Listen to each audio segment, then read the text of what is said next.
sobre esse UFC de sábado agora, o UFC on Fox 10, Henderson versus Thompson. Se alguém perguntar por que eu tô com a camisa do Santos, é porque além do torcer pro Santos, tava rolando Audax e Santos agora. E deu um intervalo e tá 1 a 0 pro Audax. Pô, perder pro time do Vampeta, né? Pô, que coisa. Mas então, começando as ações aqui, decidi falar aí sobre 3 lutas nesse evento, né? Mais do que o último, que eu falei só uma. Os 2 últimos eu falei só uma. Mas vamos falar de 3 hoje, que acho que é as que mais interessam. Primeira, Donald Cerrone contra o Adriano Martins. O Donald, ele admitiu que ele só tá lutando mesmo por causa do salário, né? Apesar que a maioria dos lutadores tem aquele salário em mente, mas acho que eles pensam bastante assim, em alcançar objetivos, tal.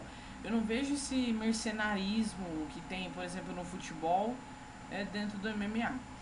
Mas, bem, ele tá lutando só pelo dinheiro mesmo. Ele ganha em média uns 150 mil por luta, mais ou menos, né? Porque ele é um lutador estimativo.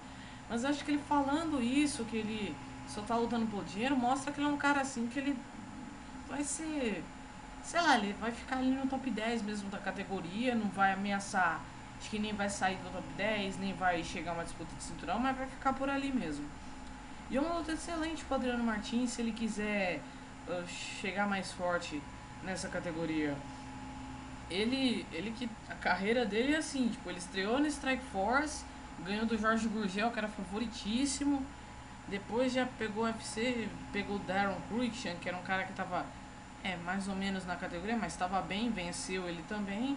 E agora já de cara pega o Donald Cerrone. Se ele vencer, ele vai dar um jump na carreira dele assim que vai ser incrível. Os caras vão até considerar ele como tipo, sei lá, o melhor brasileiro dos leves, tal, porque sei lá, eu não sou muito fã do Rafael dos Anjos, mas acho que o Adriano Martins pode até dar um pouco mais de trabalho. Mas não sabemos. Agora vamos parar de delonga, vamos analisar. O Donald é um atleta completo. Ele é forte no kickboxing ali, na parte da trocação. O Muay Thai também dele é muito forte. E ele, a maioria das lutas dele mesmo, ele resolve no chão. A última dele mesmo contra o Evan Dunham, ele venceu por finalização no segundo ou no terceiro assalto, mas foi por finalização, venceu. Nocaute mesmo, eu acho que ele tem poucos, né? Mas os poucos são os melhores, né? O nocaute dele aqui, tipo, contra o Charles Oliveira, foi um bom nocaute. Contra o Melvin Guillard, que foi uma virada sensacional. Se não me engano, até ela só não ganhou virada do ano porque teve a do Frank Mir com o Minotauro, né? Que concorreu também.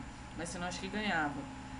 Então, assim, um atleta completo. Mas eu vejo o Adriano mais com chances, assim. As chances dele mesmo são no jogo de chão.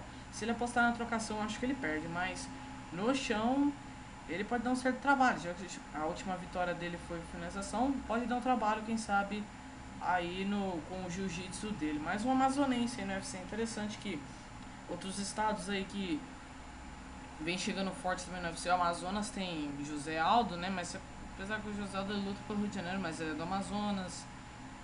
Jacaré, Antônio Braga Neto e agora o Adriano Martins. É mais um aí para essa safra amazonense do MMA. Então isso aí, vamos avançando mais no card.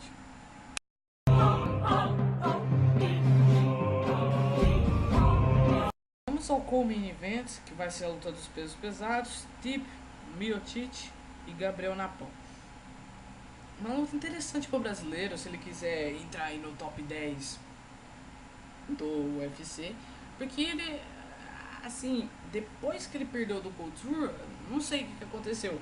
Não sei se foi a nova geração que começou a dar um atraso nele, porque ele perdeu para Verdun, perdeu para Carvin, perdeu para Dos Santos, perdeu pro Schaub. Acho que aquela derrota, velho, você perdeu. Você fala pro Napão, você perdeu do Brandon Schaub, velho. Ele deve pensar, você perdeu do Brandon Schaub, tem isso pra você, né? Então, mas ele deu uma aposentadoria, voltou bem. Das últimas 4 lutas deles, ele registrou um 3-1, o que é muito bom. No UFC, desde o retorno dele, 4-1, o que é um card bom. Apesar que a única derrota dele, muita gente ainda contesta, né? Falando que o Brown soltou cotoveladas ilegais. Ele mesmo reclama, ele diz que foram 2 irregularidades ali. Cotovelada 12-6, né? Que é aquela tipo em arco, sei lá como é que é. E na nuca, né? Ele reclamou, mas acho que ele tinha que trabalhar mais forte. Venceu o Dave Herman, venceu o Sean Jordan. E agora se ele venceu o Miocic, tanto faz. Ele entra, acho que no top 10 já, né? E quem sabe pode alavancar aí, já tá numa idade avançada, né? Acho que seria bom pra categoria dar uma movimentada, chegar mais um cara forte, assim, como o Napão, que mostra que o Brasil tem força nessa categoria. Mas bem, vamos analisar a luta. O Miocic também vem bem, né? Todo mundo já colocando ele no top 10 aí, né? Pra mim ele tá no top 10. Pra mim hoje ele é o oitavo. O oitavo lugar é o dele ali, né? Já que ele venceu o Roy Nelson, né? Um grande lutador. Pra mim, em pé, os dois são lutadores completos. Tem tanto um bom jogo em pé quanto um bom jogo no chão. Em pé, se o Napão apostar, eu acho que ele pode se dar bem. Se ele apostar no chão, pode se dar bem também. O Miocic, ele tem mãos pesadas, tem 2 nocautes no UFC, 2. Eu creio, eu acho que são 2, não me lembro muito bem. E uma vitória e 2 vitórias por decisão. Então ele é forte também na trocação e forte no chão, que ele é o wrestler. E tem um nocaute dele sobre o Shane de Rosário que vem pelo ground and pound. E então acho que se o Napão ficar por baixo no chão, não é muito bom. Mas o Napão é faixa preta de jiu-jitsu, né? Um cara assim, finalizador mesmo, tal. Então, pra mim, os dois jogos favorecem o Napão. O jogo da trocação pode, acho que apostar. O jogo no chão pode apostar também. E a gente vê a luta pra ver qual a estratégia que ele vai adotar. Então é isso aí, vamos avançar agora para o main event.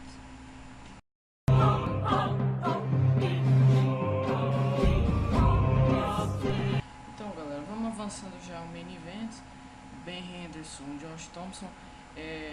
Até deu uma mudada acho que no clima aqui do quarto, porque o jogo acabou, né? O Santos empatou o jogo, puta, 42 do segundo tempo, o Santos empatou o jogo. Importante que na Copinha nós ganhou, já tá ali na final e pá. E eu acho que a final vai ser justamente no dia do UFC, né? Que interessante. Mas vamos voltar ao assunto. Henderson voltando aí, né? Depois da última derrota dele aí pro Pérez, né? Naquela, não sei, o Henderson ele foi, acho que foi uma atuação perfeita do Pérez, cara. Exceto para aquele chute que ele tentou, que depois ele acabou se redimindo, né? Que ele conseguiu finalizar. Exceto aquele chute, eu acho que o Pérez foi perfeito aquela luta, cara. Pô, foi machucando bastante o Bendo naquela luta e tal. E eu acho que agora o Henderson precisa rever um pouco os conceitos de luta dele, né? Pra ver se ele vai continuar amarrando do jeito que ele... Desde que ele saiu do WC, ele vem só amarrando as lutas dele. Não tem... Acho que a única luta que, assim, que foi interessante mesmo, acho que foi a que ele perdeu, né? Pro Pérez. Foi a única luta que eu acho que, assim, foi legal, né? A contra o Melendez foi interessante também, mas não foi, assim, tipo, luta do ano, né? Então, o Thompson, ele era para ter ganhado o title shots, né? Pra enfrentar o Pérez, mas aí o Pérez machucou, vai ficar até depois do segundo semestre pra fora, né? Não, peraí. Depois do primeiro semestre ele deve voltar e, sei lá, o Thompson quer fazer uma luta assim porque já faz um belo tempo que ele não luta, faz o que, uns 9 meses. Tipo, dá pra fazer uma gestação nesse tempo e o Josh Thompson não lutou. E eu acho que ele vem com tudo pra cima do Henderson. Ele sabe que é a luta da vida dele. Se ele vencer, ele vai realmente ganhar o title shot. Se ele perder, a situação dele fica difícil, né? Provavelmente ele deve perder essa chance pro Melendez. Eu não creio que o Dana White venha dar essa chance de lutar pro cinturão para o Henderson enquanto o Pérez seja campeão, porque não faz sentido um cara perder 2 lutas e ter uma trilogia. Não faz sentido. Mas bom, eu acho que o Thompson ele tem uma trocação forte, né? Tem aquele nocaute sensacional dele sobre o Nick Diaz, né? A trocação dele é forte, ele treina na AKA. O wrestling dele também é bom, mas eu não creio que ele deva apostar em wrestling. Pra mim, a luta pro Thompson se resume em trocação e defesa de quedas. Então ele tem que saber bem controlar a distância, porque o Bendo é um cara que derruba muito rápido. Mas o Bendo vai, acho que o necessário pra ele é tentar aplicar o mesmo jogo que ele sempre vem fazendo né, que é a amarração. Amarrou o Bocek, amarrou o Jim Miller, amarrou o Guida, amarrou o Edgar. Na segunda pro Edgar ele perdeu, mas deu uma amarrada. Amarrou o Dias, perdeu pro Melendez, mas amarrou. E foi amarrado pelo Pérez, levou o braço dele, foi amarrado. E aí ele perdeu o cinturão. Mas espero que a gente veja um novo Ben Henderson, porque aquele Ben Henderson que a gente via não era animador. Não dá pra ser o Ben Henderson era um grande lutador, ele partia mais pra cima, tal. Eu acho que aconteceu com o Ben Henderson foi a mesma coisa que aconteceu com o Saint-Pierre. Quando o cara perdeu ali, ele tipo ficou com medo de lutar. Ele ficou com medo, ele tem medo de perder novamente. Então eu espero que como ele perdeu, que ele perca esse medo, né? Que ele mesmo perca o medo. Em que ele vá mais pra cima e faça uma luta boa.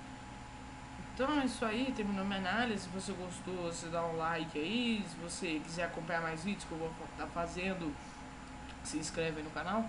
Eu a partir de agora também, né, por requisição popular aí, né, o povo foi às ruas, se manifestou e tal. Aí eu vou começar a fazer vídeos sobre Bellator. Vai começar a 10ª temporada no final de fevereiro, né? Ainda estamos em janeiro, mas começa. E falar também sobre WSOF, World Series of Fighting, que também já vai ganhando seu lugar aí no mundo do MMA, se consolidando hoje como o terceiro melhor evento do mundo. Então é isso aí, galera. Obrigado por vocês terem assistido. Falou aí.